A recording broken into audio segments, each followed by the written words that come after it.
ona I e wha o le rua.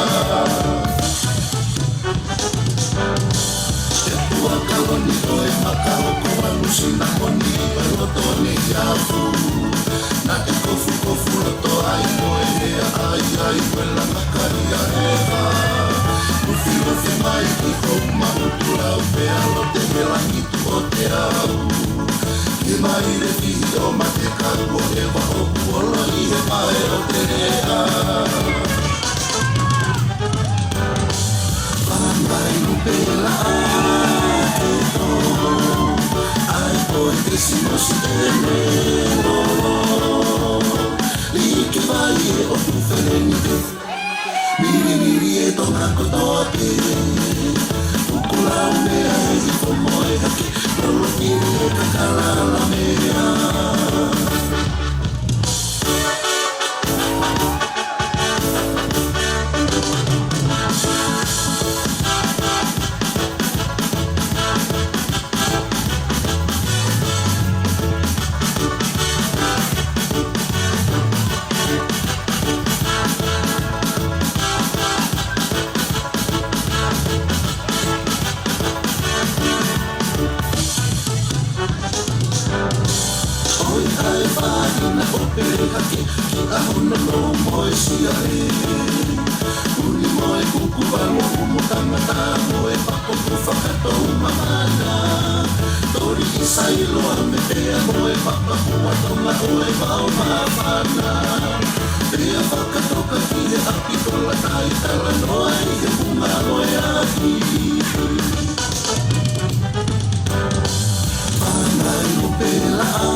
Ko wheo mo pūre koe.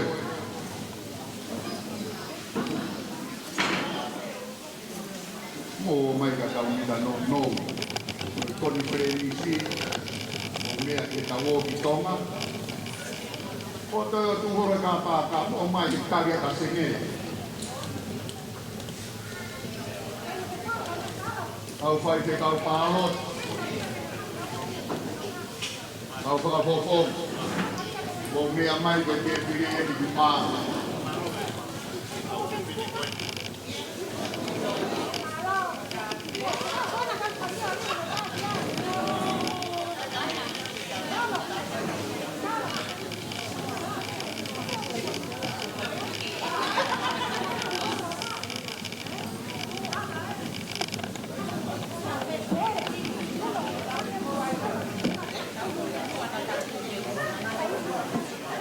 Tangi noa waru.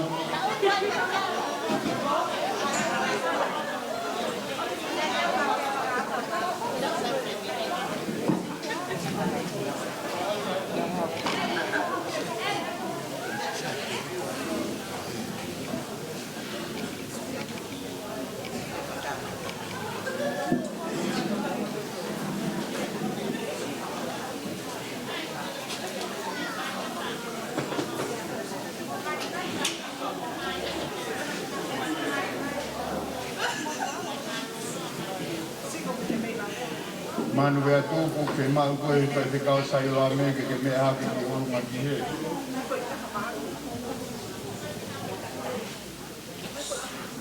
O tiri, o lo tanau, ke mau koe ki mua ke te pire mua tau whakakono. O whakatoa ngā iangi ki au lai ki koe ni o mea mai tātai pai steni. O ki ta nou nou, kai tau talanga fu.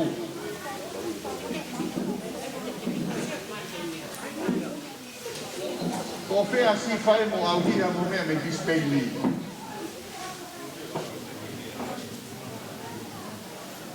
Iya, kataki atu pe.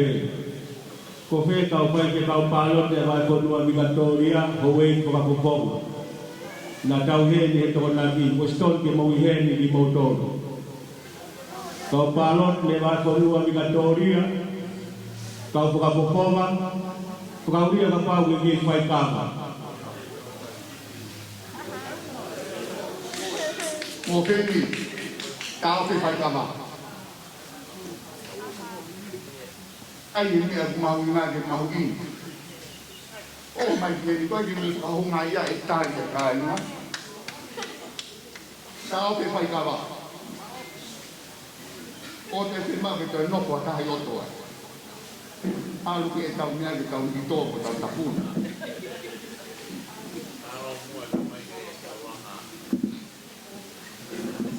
Kepu, mau lumai kita pagi ko ni. Ko mea ni na tau o mai ai. Ai ni na ko ni ka to bi o pai ka.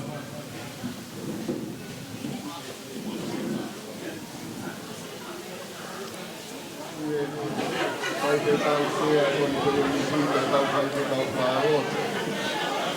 Ei pai ke tau parot. Ini ni dia pai ke televisi. Isi o kai. Koma iho na kai. Kai. Ko kia ki fa ka sea.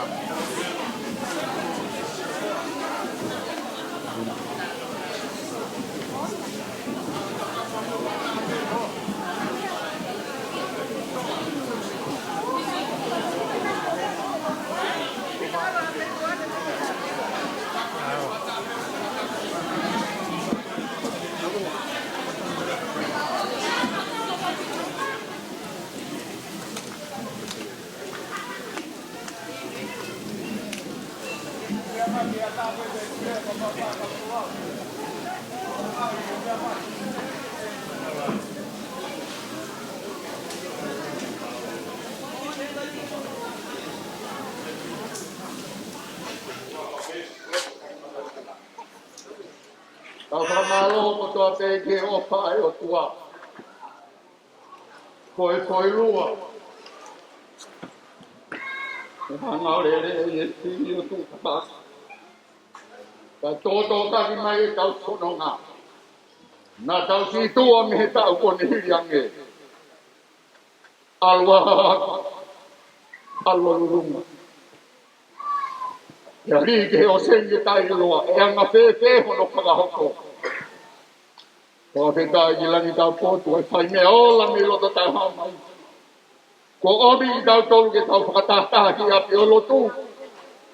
E ka mata i konpre nisi, kono hiva mo furu maua, ko siasi o tonga talu me he tahi wa wahiva.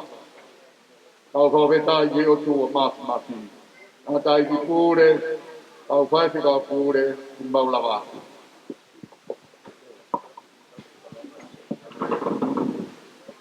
Tau whakawhetai kotoa pe.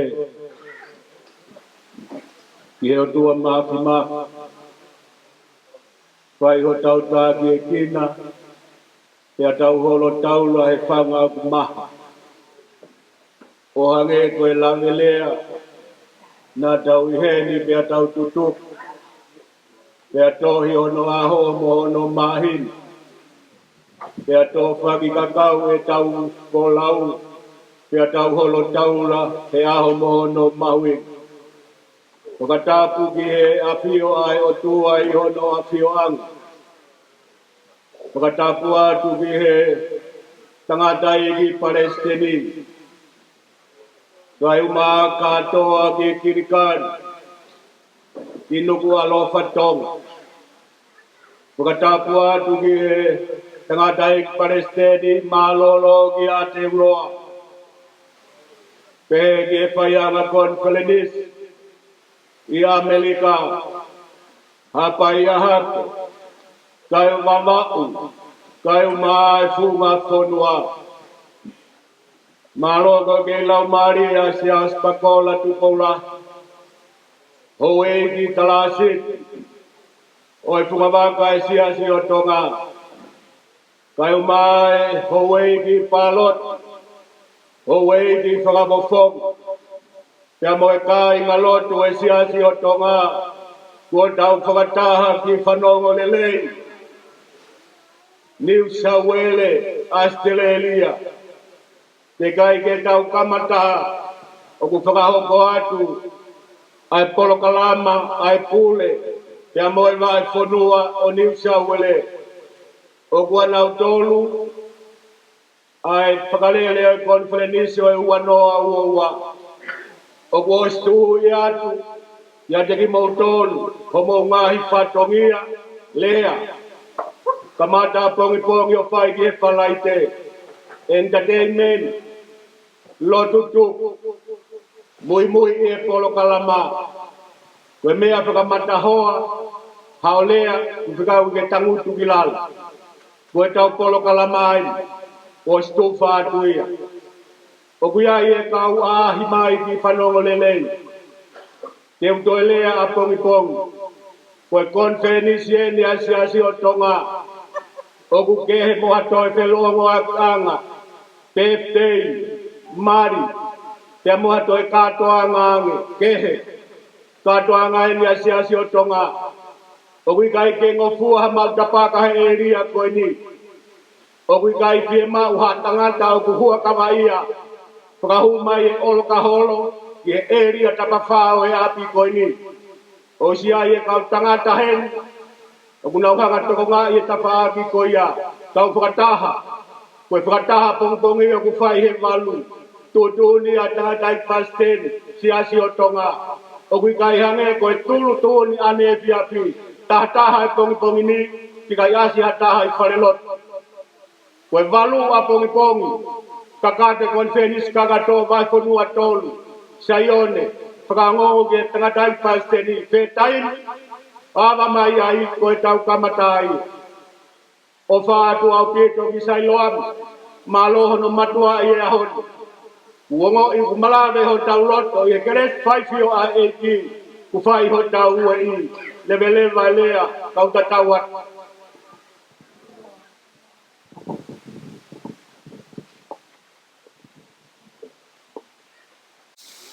Te tau lotu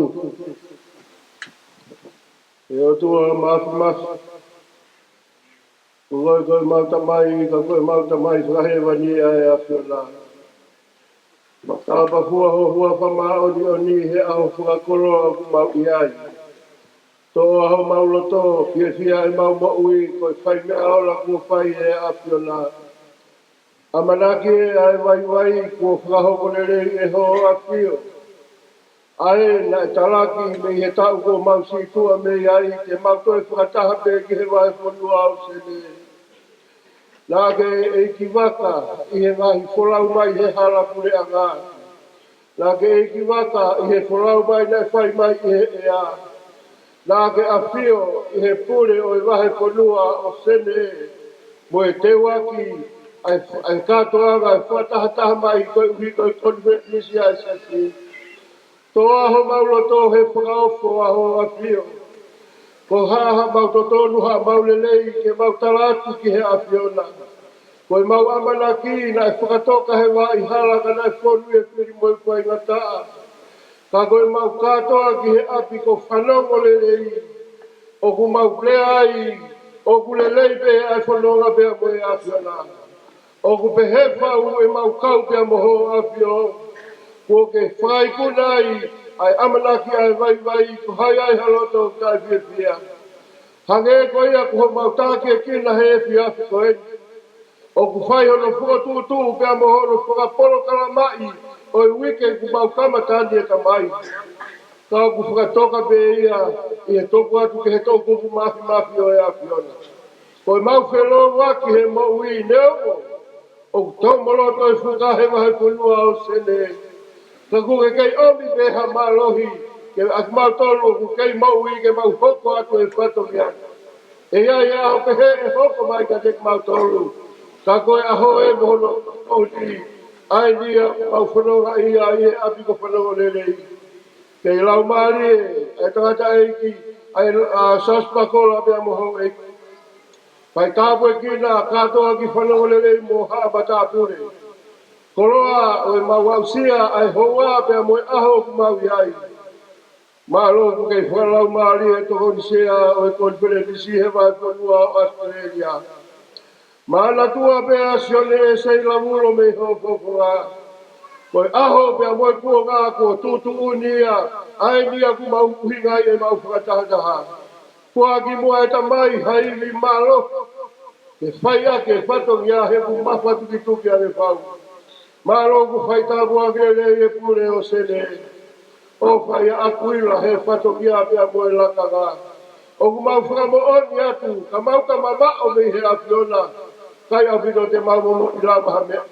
Whakapaa ngahi ka tā o ngā kia teia moe wahe konua. Ke whakakakato ai he koe ngahi au pinima o e masiwa.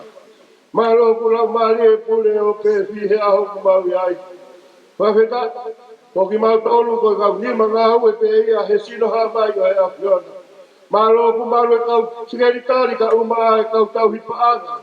Kau whaife kau pāroti ka umaa e kau hou e ki whakamofonga ko nau lama mai ki he wai konua. E tamai e ko ki mau tolu e ko mau rotu. Pea whakaongo mai, kai ngai ni o sailoa me. Kai ke mau hera ki matolu hono whakamatala he nau mau whakamo oni he tau ke mau kutu me ai. Reke beke whai, o ku pehe whau e lau o wha e lotu ai a Fiona. Tala ai masi ngā mai kai mau ha mea ka mau, makai ki fuatunga e koroa e tau tau mo toko na ki. Malo koe kau ai a Fiona. Tamai alofa koe ongo si ai ko mau hanga ki ai ho mau, o mau ene ki ai ho mau sino ke mau wala ki ai. Mau hanga atu e tamai ka mau ka, ma wai ha inasi, fau mai mo ai hai wisuka o tua. Toka toko ake aho pe moe ki a whiwhono a ia. Te whai ai ho mau tāpua ki ke rahi me a Fiona. Mau lelei mo fie maari e ia sisu Christ ko aro ka koho mau kua mo ui. Amen.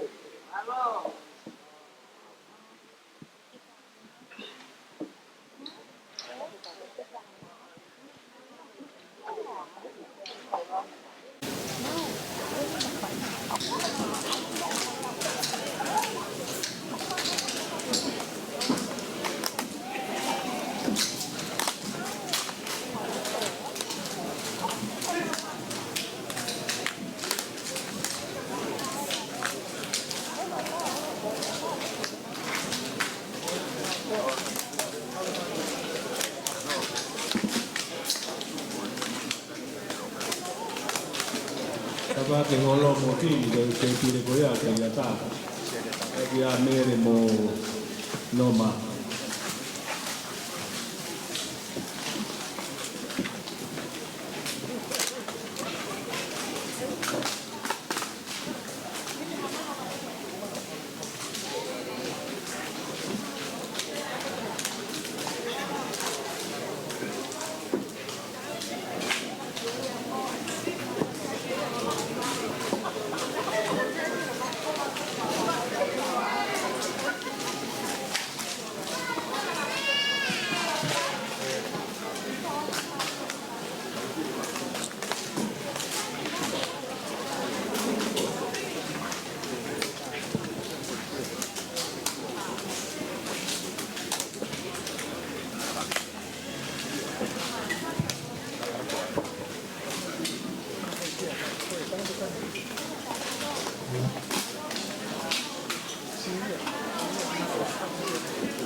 longo pe o mau mea to koni e to kailonga ke DJ ke to utata tua tau pasu ka lewa ke lava sa mi katongia koe mui.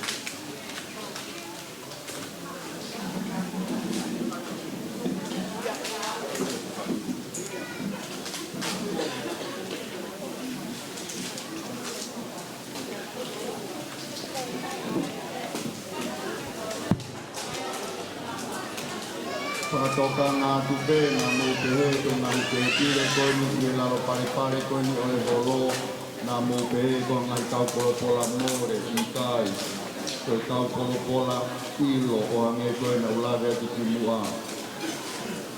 Ka pau tika i mau hao tau tuanga koe ni o kei tokolani, kei lan kei sea.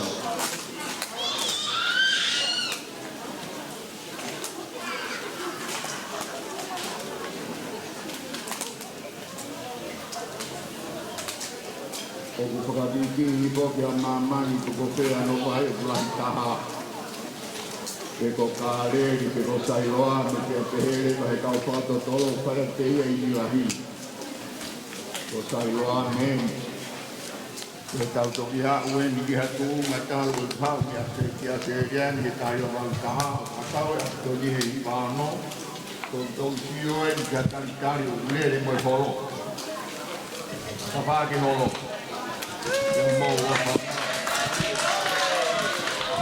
Ko sailoa mei. Ko i ki matawaha ia nei keri e kawa moa. Kia se unga peia moia he ko ni kui nei toi hasi ani alo fotu holo i otu tonga. Mo mea mai.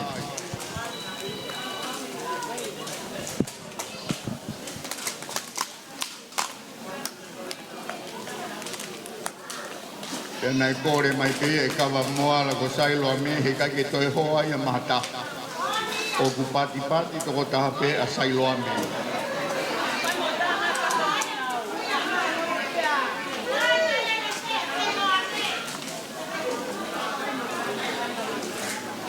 Koe ai mai a e matoni mo whia whila haneu ki moto e oia to kore to koni ke kunga ki hanga i ki.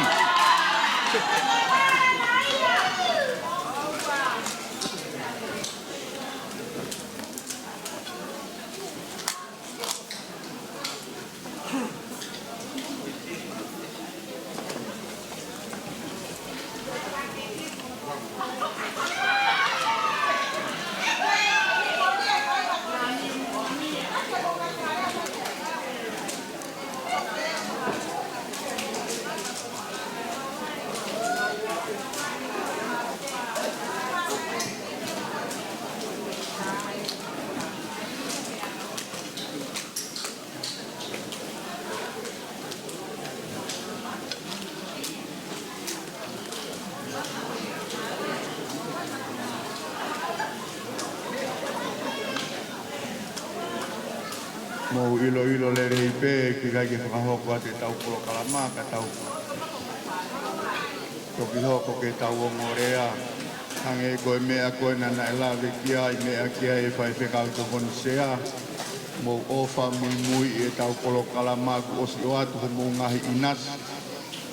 O hange he pe koe koe tau atu ki tonga. O pake tau tatolo o pure ki tonga. O mai pe e tau lotu pea o mai e tau o wahe tau malanga. Kore atu pe ke tau mui i pe muka. E tau polo kalamaka tau nou he koe hui o kulahi entertainment ia he ahoni. Koe kau nenani na tuki na tuki tāna he walu na o si e lamu ana toko.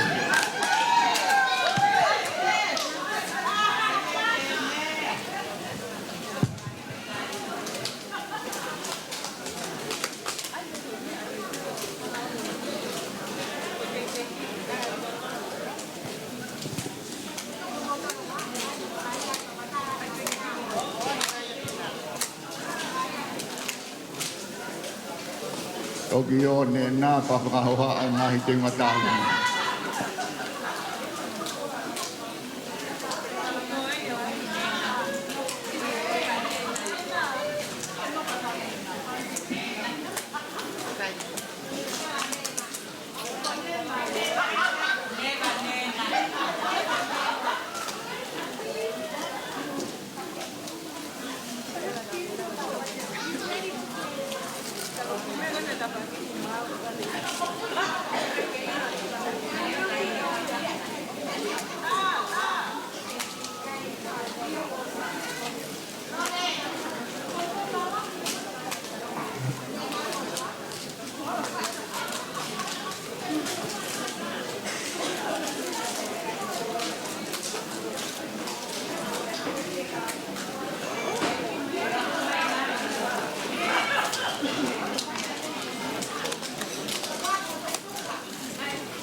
I o holo pe ho mo i lo. Ko e kamataanga e tau ngā ue he aho ni. Ko e tau olu ngā i si wāhenga ko ni o sairoa me. Ia te whakahoko atu ai e whanki i whatongia. Ia toki hoko mai o ngorea.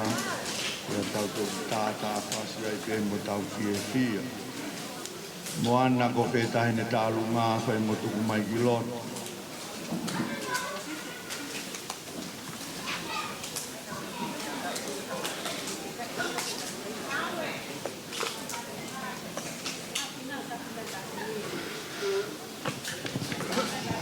Ure o lai, io, sai bene.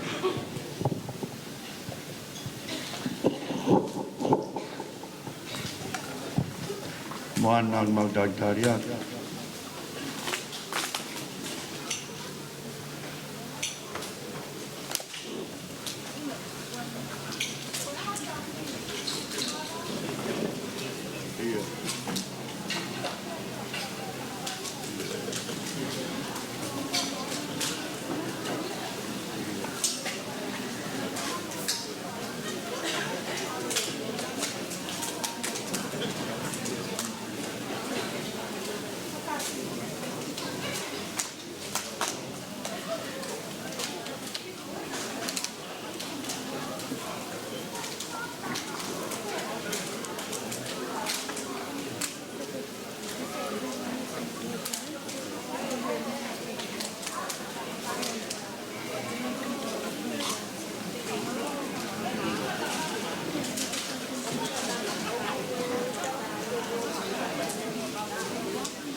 Mau kata ki pe ko atu ngai ko hake ate au kula pa pau pege pe. Ka la pe ya alo mai ki au mai ki no alofa.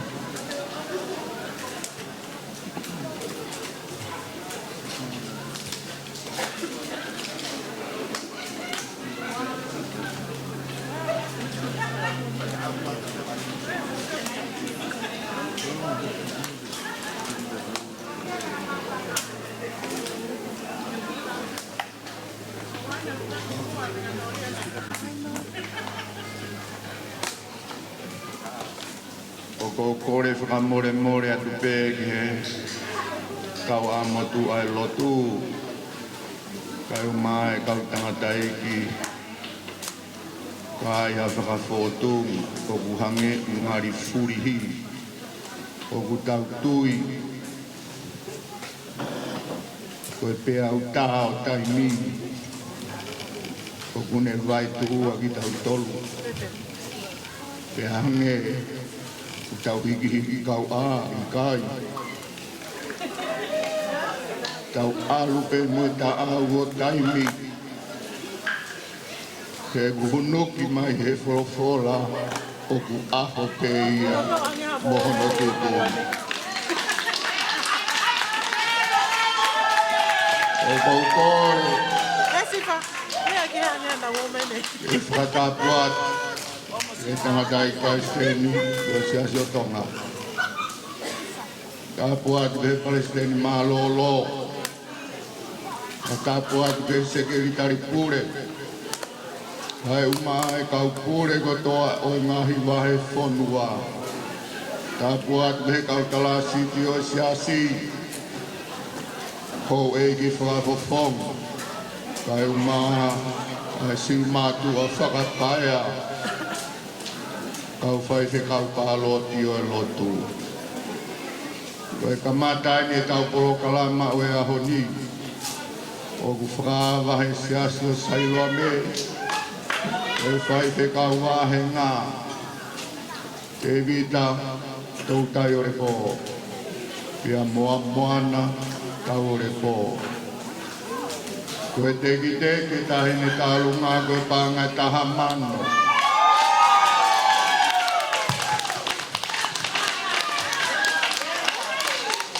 Ia kou kore ke whakahopo atu ai pe ai e ngai porokalama koe ni kua omi o hange e koe lawe.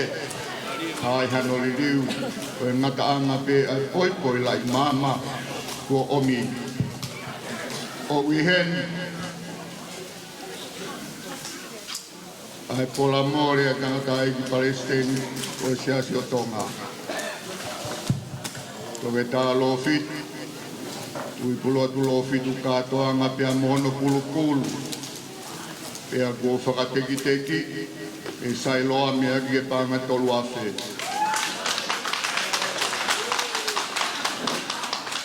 Koe whai whekau ta honi sea.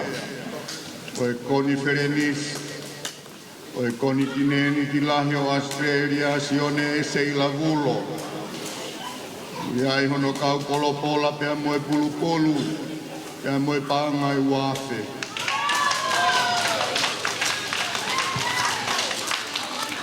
Koe whai whekau kure. Koe wahe whanua la ina o Australia ni tangi noa walu.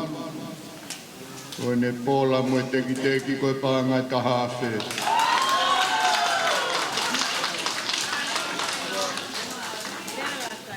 Koe whai whekau kure. Koe wahe whanua o e ue si te. Kawa moala kai hono pola. Ka moe teki teki koe pāngai tahawhe. Kala siti lahi ai siasi, sias pagola tukou lahi. Kau polo pola pia moe pāngai ni mange au.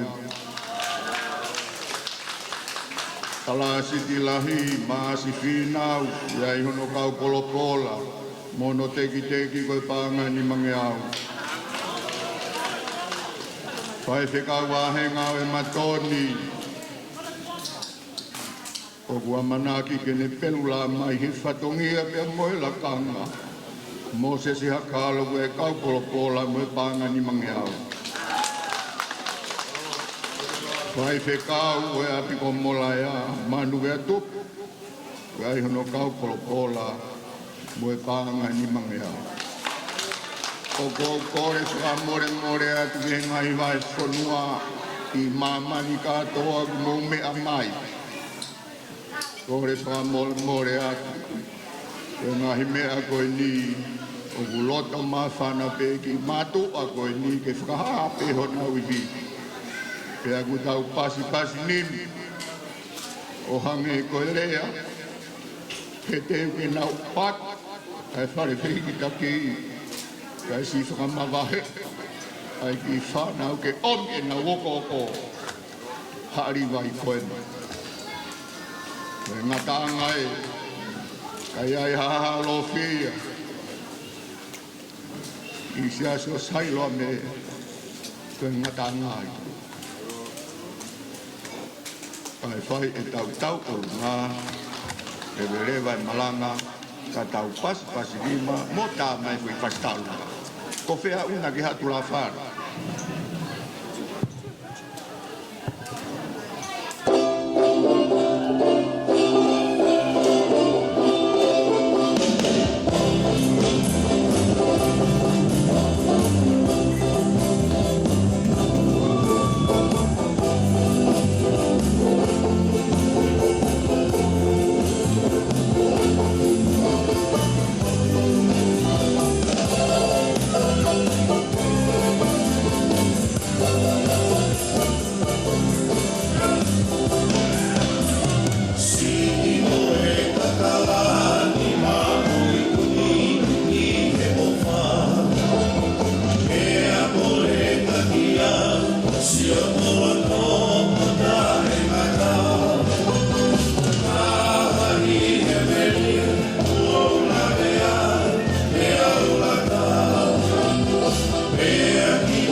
Sailoa me ke nau osi pe ka pau te aha whangi whae vai hu mai ai ka tāki whakamore more. Tō kuto e tala pou atu pe ki he tau polo kalama u kai ke whai harea ia he ahoni. Koe aho whakame ite ki he akahi e tau whoi pulu. Kai hoko hoko mai ai pe whai wa sailoa me. Pea kuto e ai ha whai wa mahalo hanga tiau ko Merikoano.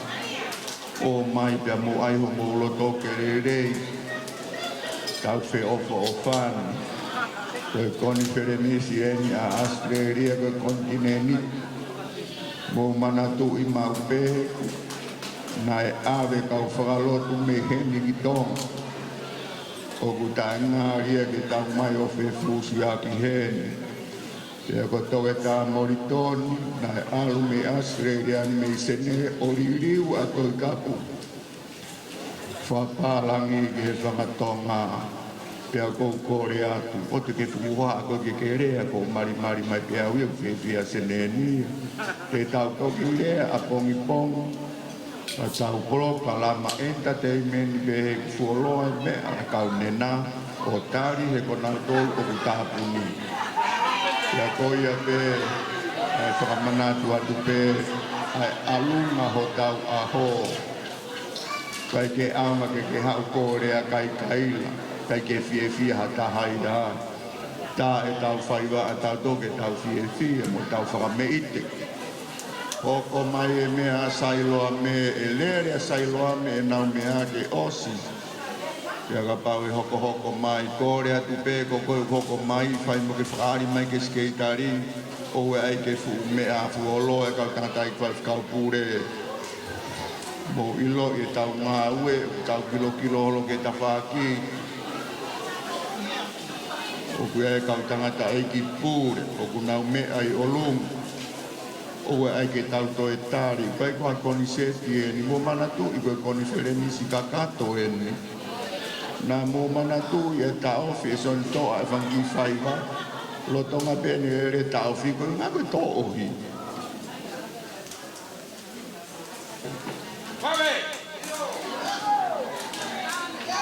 Sailoa me tau kei lere peni pe fuwai ko e ko sailoa me. Ki vai si i kai lotola.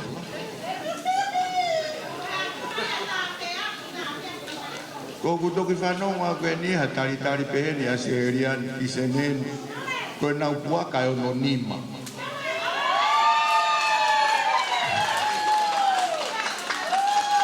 Puaka e ono nima.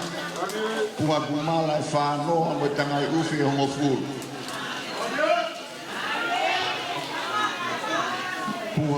Pua opa hongo furu, pua saine hongo furu. Ko ulau ko pea ko sai roa me ko i ka pe ma me ai ta ko ngau tona tolo mo.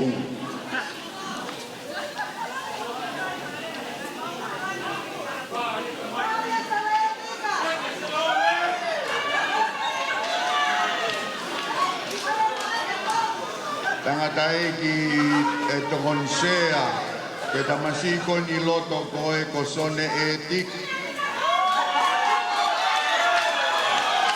O sione e tika i nia pe a tukauia e hiri whakinima o e tauni. Mousio ki he tāpua ki o sailoa me lo tonga pe malangahanga tonu pe e hiri whakinima.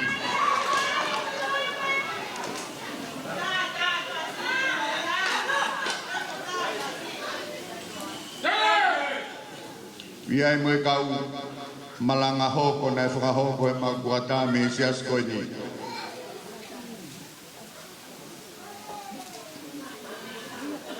Koe siasi koe ni koe tamai ki pa koe whielau.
Pe, kau komai me ko italunga pe sailoame.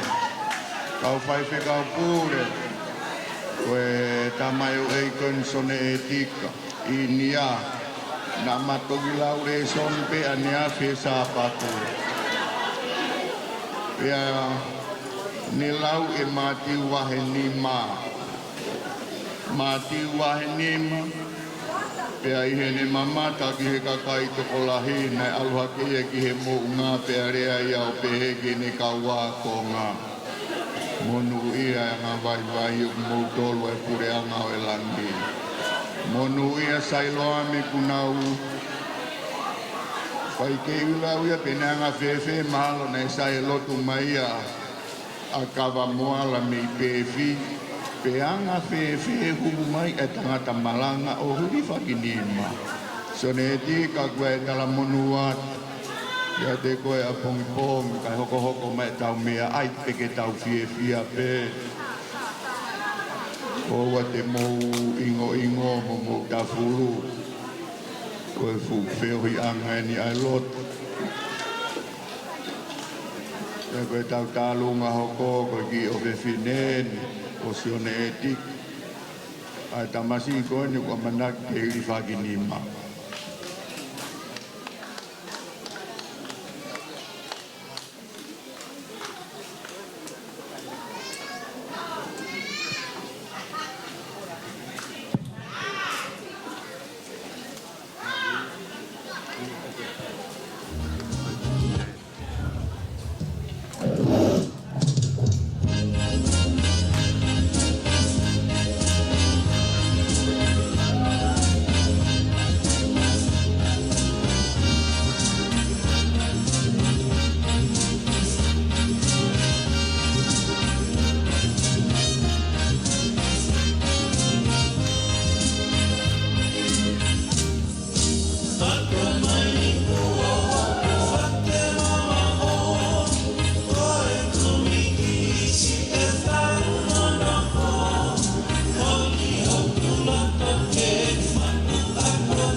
malo e taolo ma si o fe fine ni o tama yo e ki wamanaki ke li whakini mahe pongi pule lulu o ko hatu e ne kore o ko hatu e ne kore ke kau fine mui koe ni o e matoni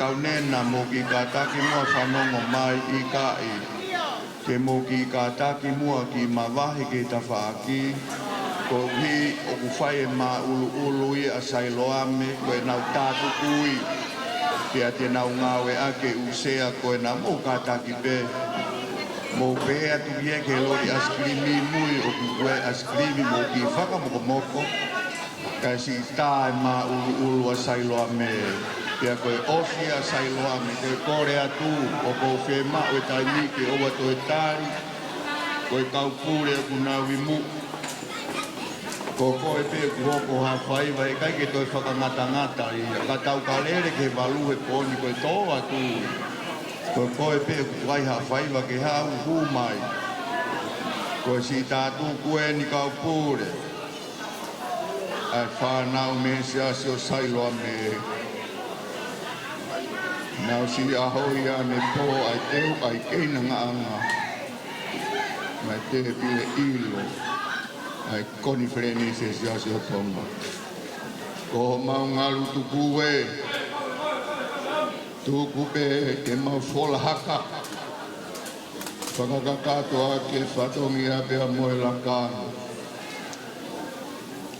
ka hiria ko ia pe ku pū mai koe kore atu pe e tau taimi o wai ke tau toe tari hangi haki taka te ni kone osi pe hoko mai he kone huu pe ai kau nena koe tāpu nini he kunau kore mai ke nau tau o lunga tāpuni me Monday to Friday ai ha mo askrim whakamoko ka rewa ke tā e mau whanau me sailone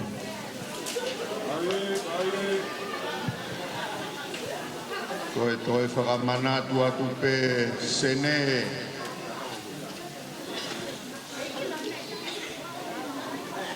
e sene mo whanongo mai o tatau ai pei te ko pe i katoria mo Queensland koe te pire mua u kai ke toi whema u ke toi o whai haka i tu o uai whakatata ia olong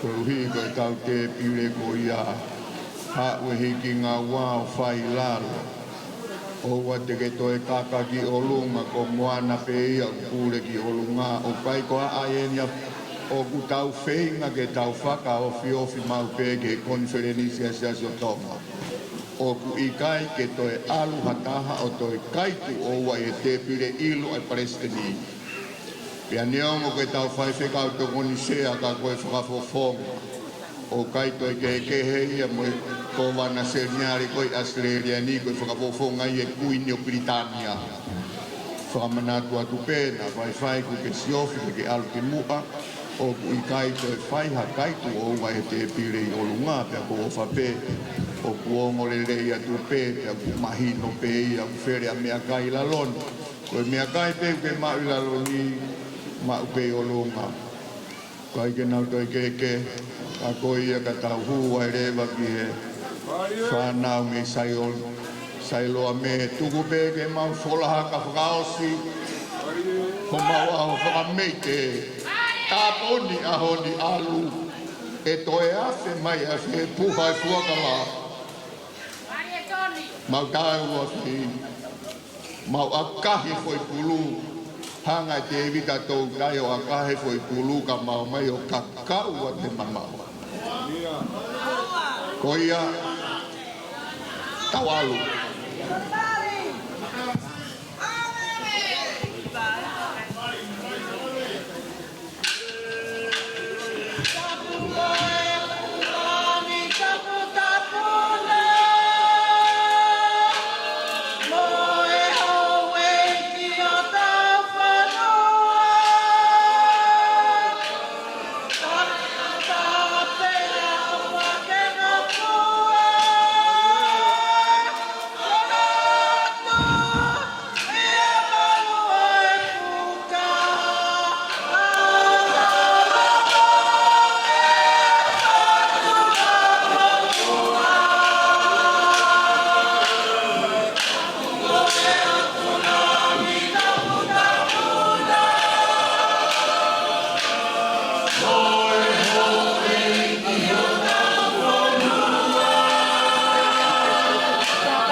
Thank you.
Ai dia de homem.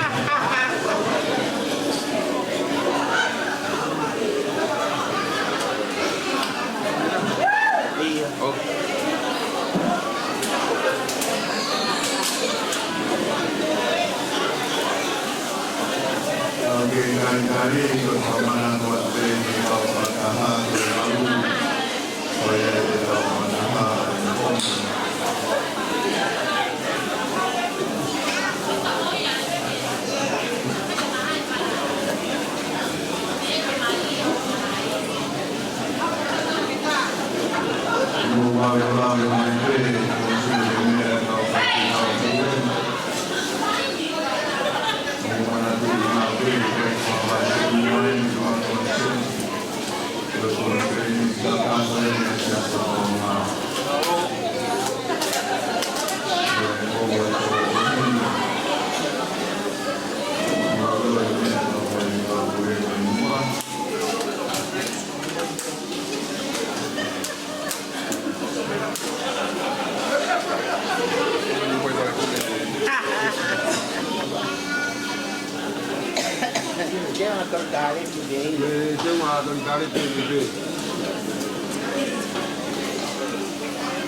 Cách thế là chim thế.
đâu tôi chưa bị cái người là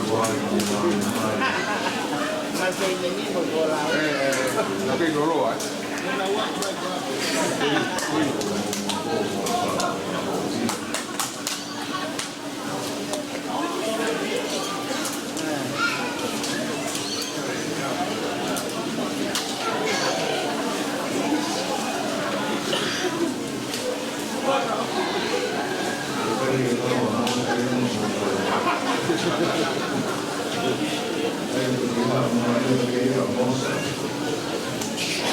¿Cómo se va a para terminar esta?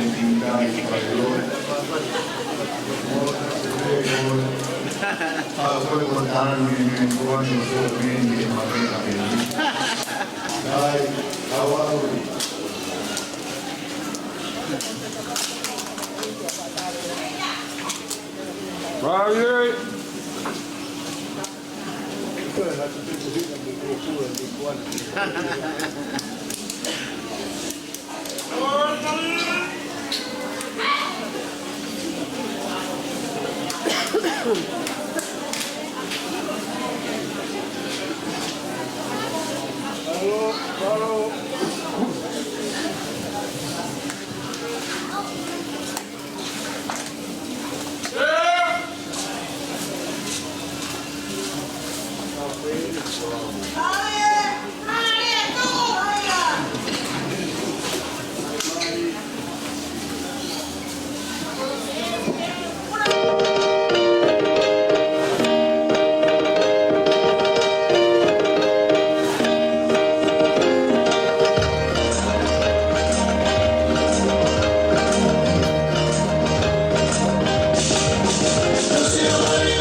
Whamaloat,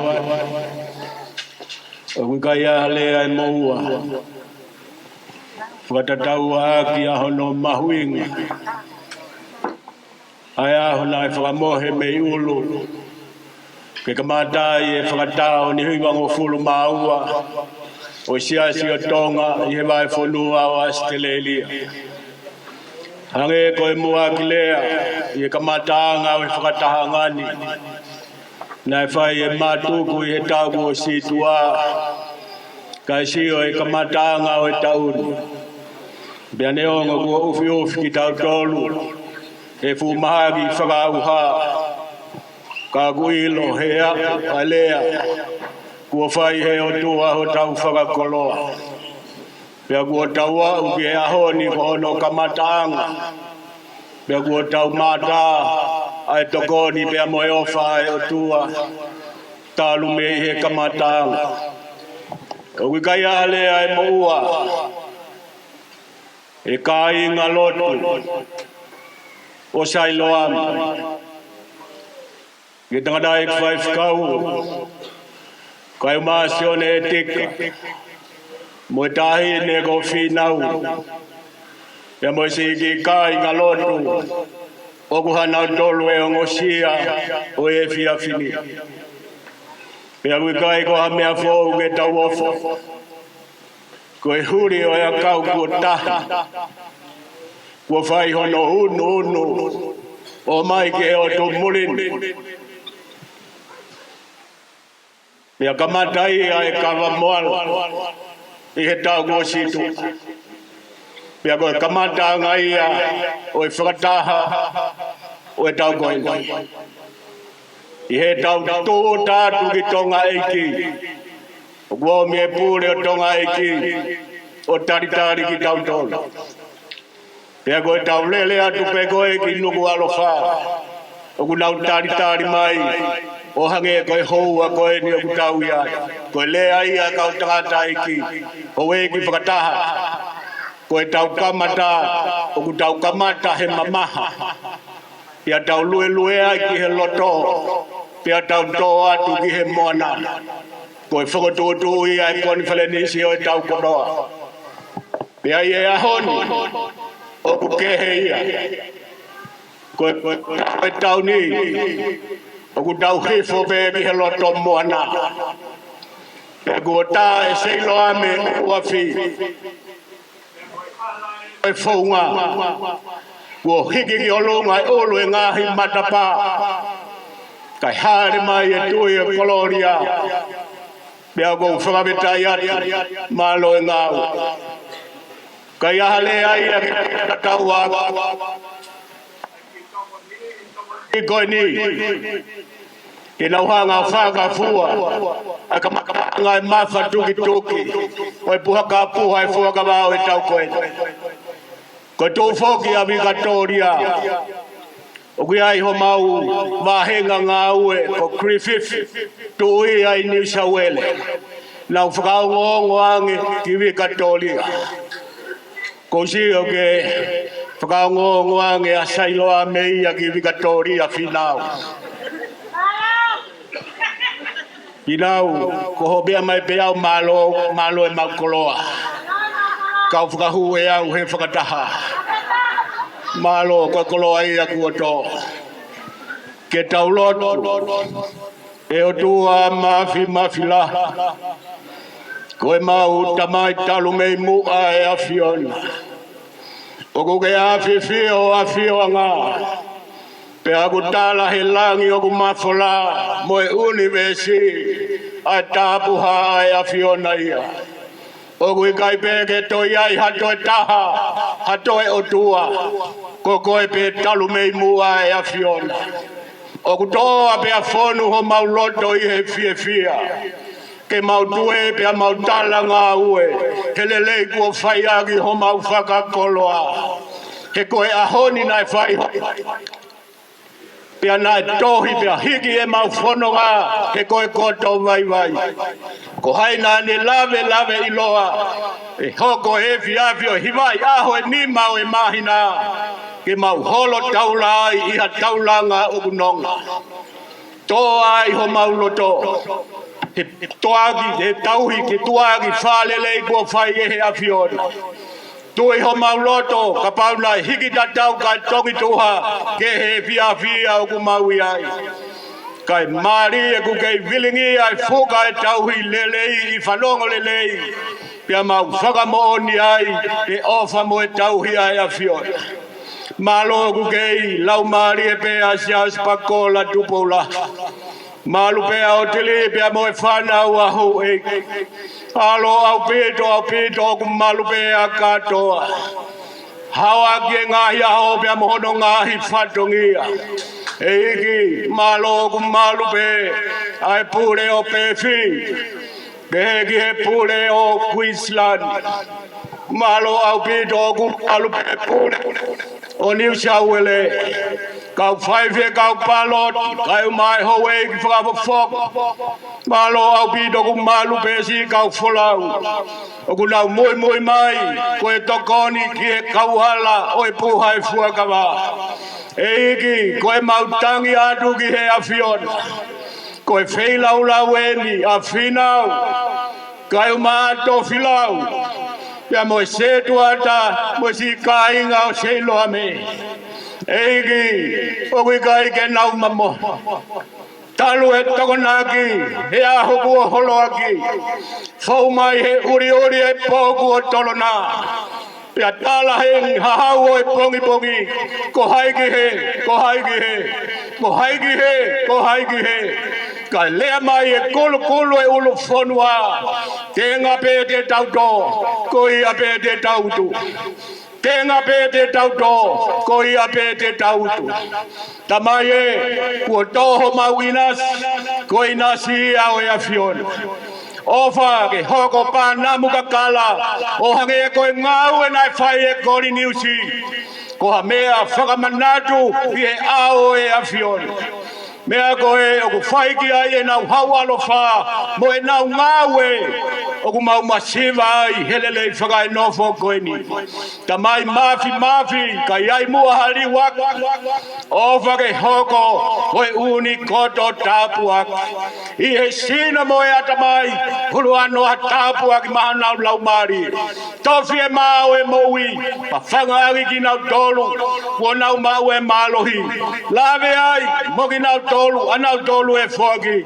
Tuku ke mau inua, tuku he vaiola ho ngahi alofa. Te puno yo mau ho whaki koe monu ia.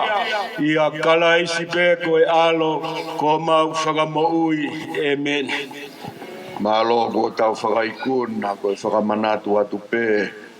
O ua toe kakahataha ki o lunga ke te pile ilo e kau whaife kau kure. Ko moana pe iai ke whakama opo. Na o skalatu pe ane nai. Pea koe a malo ko tau whakaikuna. Pea ai maha tau foi fasi ka tau whao. Koe ni o kukore atu pe ai whaife kau wahenga koe ni o sailoa me. Koe sailoa me foki koe tuu ai vai koe auhia. Ko ho tuu pe ho tau tuanga. Whao pe ai ke pā hia o te ke toi tuha me.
Terima kasih.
Usani pia faka